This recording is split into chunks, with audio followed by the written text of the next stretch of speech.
Hey, so sometimes we think that we are communicating clearly, but sometimes we are wrong. Misunderstandings and miscommunications happen all the time.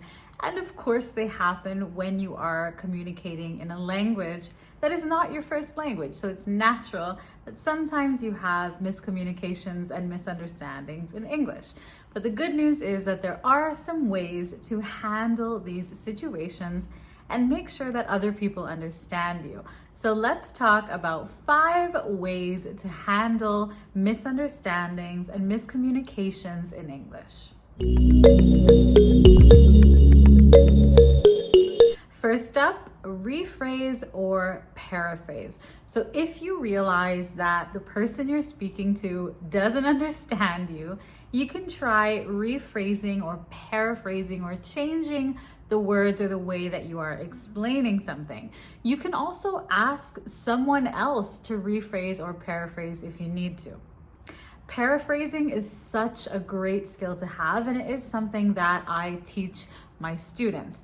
When you see or realize that someone doesn't understand you and you just keep repeating the same thing again and again, even if you speak slower, they're still not going to understand you. And then you need to change the way that you are delivering the information. So for example, let's say you and I are talking and I use an idiom. I use an idiom that maybe is new for you and you don't understand it. I say, don't beat around the bush. Don't beat around the bush. And you look at me and you're like, I see that you're confused. I see in your face that you don't know what I'm talking about. In this case, it's a good time for me to rephrase or paraphrase. So I could say, sorry, don't beat around the bush means don't avoid the main point. Don't talk about lots of things that are not important to avoid telling me what you really want to say. Or I could say, please be honest with me. Please don't hide the truth, all right? So paraphrasing, an excellent skill to have. The next thing you can do, give examples. Examples help us understand everything. We use examples in school, we use examples at work, we use examples literally every day for pretty much everything. And I give you examples in every single one of these videos, for instance. So for example, let's say you and I are chatting and I use the word gullible. Maybe this is a new word for you. So let's say we're talking about a friend of ours, Tom, and I say, Tom is so gullible. And I look at you and I realize, okay, you don't understand me. There's a disconnect here. In this case, I can of course explain the word gullible to you. I can say, gullible is an adjective. It basically describes a person who is too trusting, who believes everything that they hear or that people tell them. For example, kids can be gullible, or kids are usually gullible. They believe what you tell them. If you tell them that the tooth fairy brings them money, they're gullible and they believe it. So giving examples is a great way to help people connect with what you're saying. The next thing you can do is simplify your message. Sometimes people think that using more complicated grammar or complicated vocabulary or speaking at a higher level is better or more professional, and that's just not the case. Generally speaking, people respond very well to simple information and simple messages, whether it's at work or just in a social or personal conversation. So if you are explaining something maybe technical and you realize that your listener is a bit lost, doesn't understand you, don't worry about simplifying your message or just going back to the basics of whatever you're talking about. So for example, let's say that you are talking to a colleague at work and you're talking about maybe a new process. You're explaining this new process to your colleague and they are clearly confused. Instead of continuing, I would recommend stopping and trying to simplify the approach you are taking. So deliver the information in a clear, organized and concise way. Just simplify it. The next thing you can do, check understanding. There's a few different ways to do this depending on the situation. Let's say you're giving a presentation to a group of colleagues or to a group of people at work. You can check their understanding by asking them comprehension questions at the end, by involving them in a little game or in a little quiz.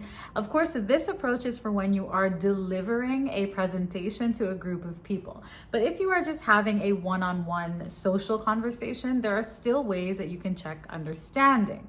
So instead of just asking, do you understand? There are some other more open questions you can ask.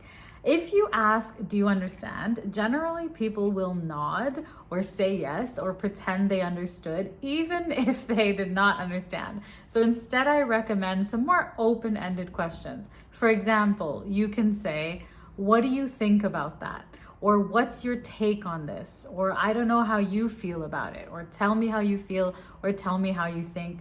Tell me your opinion. Or have you had experiences with this? There's so many different ways to approach these questions rather than just, do you understand, right? So you always want to try to involve your listener a little bit and give them the chance to show you that they've understood. And you have to adjust your approach here depending on the situation. As I said, if it's an organized presentation to a group, of course you can ask questions and give them a little quiz, right? And if it is a social or one-on-one conversation, you just want to ask some open general questions that give the other person a chance to show you that they've understood, rather than just saying, did you get it? And number 5 is to grade your language. Now, grading your language is actually a technique that language teachers, including myself, use. So we use this technique with our students. Grading your language means to adjust the level of difficulty of your language, depending on who you're talking to. So this means that the language you're using is still correct. It's just simplified. You can kind of make it simpler or a little more difficult depending on the situation. So for example, instead of saying, I'm swamped, I have so much on my plate with this project, if I'm speaking to someone who has a lower or beginner level of English, I wouldn't use a sentence like this because it contains idiomatic language. It means this sentence is more difficult. So I can still give the same information, just in a simpler way. Instead of saying, I'm swamped, I have so much on my plate with this project, I can simplify it and say, I am very busy with this project. I'm so busy with this project. Okay, now this is a very, very useful skill. I actually use this skill in my everyday life here in Dubai, where I live. So Dubai is a super multicultural city. It's one of my favorite things about the city. This means that people speak all different languages and communicate differently. So the official language here in the UAE is Arabic. However, here in Dubai, it is a city built up of expats and foreigners like myself, and the main language of communication for everyday things is English. And not everyone has the same level of English. So even when I am doing things like taking a taxi or ordering food or speaking to someone at the bank, there are times when I still need to grade my language. So this is a skill that I learned through being a language teacher. However, it's super useful in my day-to-day life living in a city like Dubai, or even when you're traveling. So learning to grade your language might be a little bit difficult at first, and you might even feel like you're dumbing down your English, which you are not. You are just being careful about how you choose your words, okay? And once you kind of master the skill, it's really gonna help you to communicate with more and more people. So hopefully these 5 approaches will help you to deal with miscommunications and misunderstandings in English. There is not a one-size-fits-all solution. You always need to choose the best approach depending on the situation, depending on who you're talking to. So that's why I've given you some different options here, okay? Now, don't forget to grab your free ebook, English Conversations Made Simple. I've written this ebook to help you master the art of English conversations. It's free. You can click the link below this lesson and I'll send you your copy.